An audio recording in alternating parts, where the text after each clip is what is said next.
जो पोस्ट है, जो टैगलाइन है, लोगों की जो अपेक्षा है, जो उम्मीद है, और आज इंद्रजीत मुखी ने बहुत कुछ कहा है जब चैनल पे वायरल होगा, तो क्या कहना चाहिए? जी बिल्कुल सही बोला आपने, क्योंकि अगर बुलडोजर चला है इसलिए शायद बुलडोजर दीदी मुझे सब बोलते हैं, लेकिन इसका कारण यही रहा कि अतिक्रमण सबसे ज़्यादा हमारे वार्ड में है। किसी गली किसी कोने में चले जाओ, आप बड़ी गाड़ी लेके गुजर ही नहीं सकते, जबकि बाकी वार्डों के हिसाब से हमारे यहाँ लंबी और चौड़ी सड़कें हैं।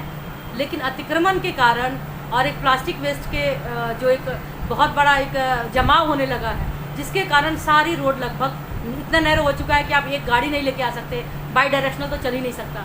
तो उस पर हमें कहीं ना कहीं रोक लगाना था, और मेरा सबसे बड़ा एक जो अपने आप से एक वादा है कि जब तक मैं हूँ इस सीट पे तब तक मैं अतिक्रमण को बढ़ावा तो दूंगी नहीं, और जितना हो सकता है उसको कम करने की कोशिश करूंगी। और इसीलिए इसके लिए बुलडोजर तो चलेगा, और इसके लिए मैं क्षमा चाहूँगी कि अगर किसी को बुरा लगता है। तो आपको लगता नहीं है कि आप जो ट्रैक अपना रही हैं, जिस ट्रैक पर चल रही हैं, बड़े बड़े दिग्गज कभी किंतु परंतु बट लेकिन में फंस के रह गए, लेकिन आप एक तरफा फैसला लेते हैं, डू एंड डाई, करना है तो करना है जी। किसी एक बंदे को प्लीज़ करने के लिए जो मेरी आम जनता है, जो पूरी उस एरिया में रहती है, उनको मैं दुख में और उनको कष्ट में मैं नहीं देख सकती। एक दो लोगों ने जिन्होंने, चाहे आप देखेंगे, आप पार्किंग माफिया देखिए, चाहे आप देखिए कि एक अलग तरीके से जो बांग्लादेशी रोहिंग्यास हमारे एरिया पे कब्जा कर रहे हैं, उन्होंने गलत तरीके से यहाँ पे आके बसाव किया हुआ है। उस पर भी हम बात करेंगे, एक एक करके उस पर भी हम आएंगे। लेकिन उनका अतिक्रमण आप CND प्लांट के सराउंडिंग जो आज़ादपुर वार्ड में आता है, और साथ ही साथ ward number 15 Adarsh Nagar ward में, दोनों के बीच में एक CND प्लांट का आपने देखा होगा। उसके आसपास आप जाके देखिए, कई बार मैंने कमिश्नर सर को भी बोला है, और मैं इस बात को मुख्यमंत्री जी तक भी पहुंचाने वाली हूँ कि वहाँ पे कैसे अतिक्रमण हो रहा है। आज वो छोटे छोटे 100-200 गज के प्लॉट अपने आप वो एक चारदीवारी बना के उसमें अपना वो बना रहे हैं कि ये मेरा एरिया हो गया। तो ये कहीं ना कहीं हमारे लिए सोचने का और हमारे लिए बहुत ही दुख का विषय है कि क्या पुलिस या प्रशासन इसको नहीं देख रही है।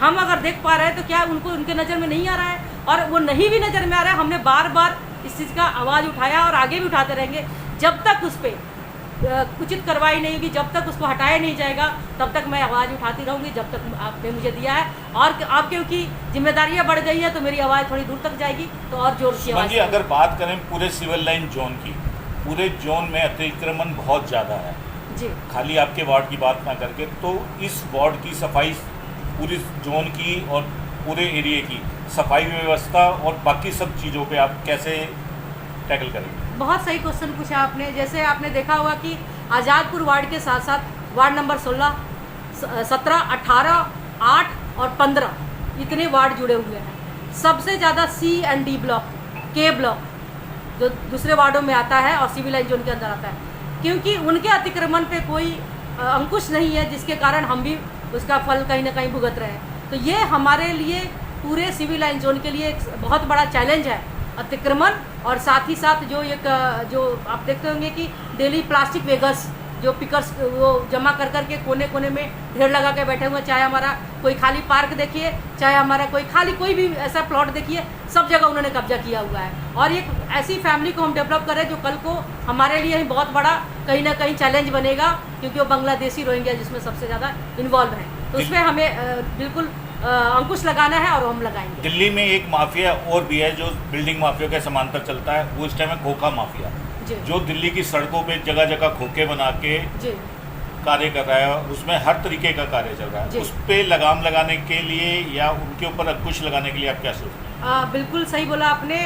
अगर आप मेरे वार्ड कमेटी के क्वेश्चन को पिछले 6-7 महीने जो हमें टाइम मिला था, उसमें आप देखेंगे तो लगभग हर मीटिंग में मैं आपको दिखा सकती हूँ, हर मीटिंग में मैंने इस आवाज़ को उठाया है, क्योंकि यहाँ पे खोखा माफिया बढ़ रही है, और हर महीने में कम से कम 3-4 नए खोखे लग जाते हैं। मैं अपने वार्ड की बात करूँ, और पूरी सिविल लाइन जोन में अगर 15 वार्ड है तो सोचिए कि कितने खोखे रोज बढ़ रहे हैं, और इस पर एक जो उचित कार्रवाई होनी चाहिए नहीं हो रहा है। गलती किसकी है, कौन इसके लिए जिम्मेदार है, इसको भी हम पॉइंट आउट करेंगे। और क्योंकि अब ट्रिपल इंजन की सरकार है, केंद्र सरकार अपनी है, दिल्ली सरकार अपनी है, और MCD अपनी है, और साथ साथ मेयर भी हमारा अपना है, तो अब हमें उसका जवाब चाहिए। और